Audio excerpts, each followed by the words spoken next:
حضرت ابو سعید خدری رضی اللہ عنہ کی روایت ہے کہ اللہ کے رسول صلی اللہ علیہ وسلم نے ارشاد فرمایا،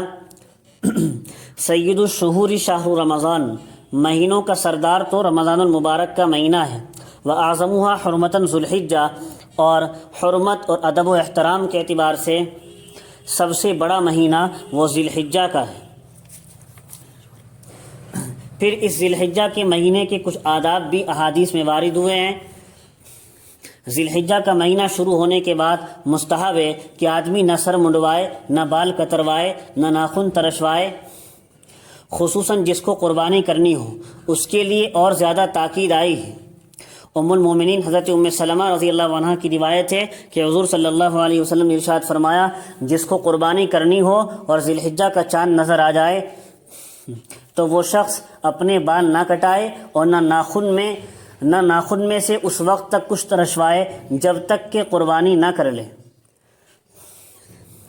اور جس پر قربانی، یہ روایت تو مسلم شریف میں ہے ام سلمہ رضی اللہ عنہا کی، اور جس پر قربانی واجب نہیں ہے اس کے لیے ان چیزوں کا مستحب ہونا کہ بال نہ کٹوائے، نہ ناخن ترشوائے، ایک دوسری حدیث سے ثابت ہے۔ وہ یہ ہے، جس شخص کے ذمے قربانی واجب نہ ہو اور نہ اتنی وسعت ہے، نہ تو قربانی واجب ہے نہ اتنی وسعت ہے کہ نفل قربانی کر سکے، تو اس کو بھی قربانی کرنے والوں کی طرح عید کے دن بال اور ناخن وغیرہ بنوانے چاہیے۔ اور عید کے دن ہی بنوانا ضروری نہیں ہے، اگلے دن بھی بنوا سکتا ہے، بس یہ ہے کہ قربانی کرنے تک یہ 10 دن نہ کٹوائے۔ اور حدیث یہ ہے، حضرت عبداللہ ابن عمر ابن العاص رضی اللہ عنہ نے حضور اکرم صلی اللہ علیہ وسلم سے نقل کیا ہے کہ آپ علیہ الصلوۃ والسلام نے ارشاد فرمایا، مجھے قربانی کے دن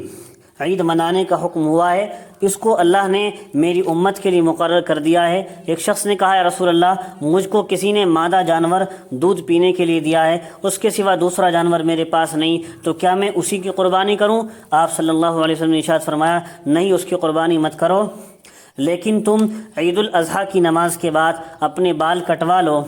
ناخن ترشوا لو، مونچھیں کتروا لو اور زیر ناف بال صاف کر لو، اللہ تعالیٰ کے نزدیک تمہاری یہ قربانی بھی مکمل ہو جائے گی،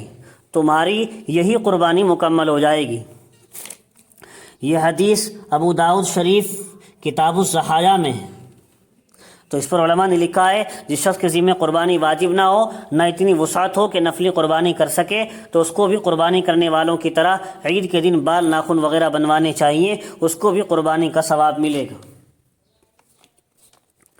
اور پھر اس مہینے سے متعلق ایک بات یہ ہے،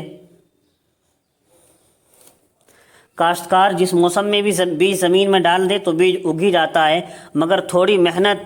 تھوڑی لاگت اور پیداوار زیادہ، تو اس کے لیے ہوشیار کاشتکار، دانہ تاجر مناسب اور موزوں موسم کا منتظر رہتا ہے۔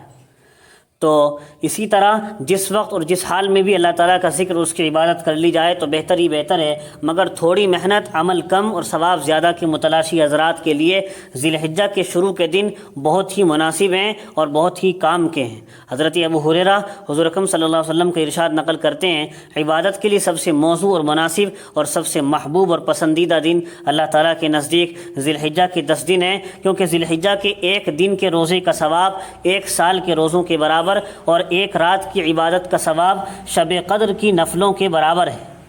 یہ روایت ترمذی شریف میں ہے۔ عشرہ ذی الحجہ کے روزے اللہ کے رسول صلی اللہ علیہ وسلم نے کبھی نہیں چھوڑے۔ حضور اکرم صلی اللہ علیہ وسلم ہمیشہ ذی الحجہ کے شروع کے 10 دنوں کے روزے رکھتے تھے، اور یہاں 10 دن سے مراد وہی ہیں 9 روزے، 9 روزے رکھنے ہیں، اور 10ویں دن تو بقرعید ہوتی ہے، اس دن کا روزہ تو حرام ہے، 9 روزے رکھنے ہیں۔ عشرے سے مراد یہاں 9 روزے ہیں۔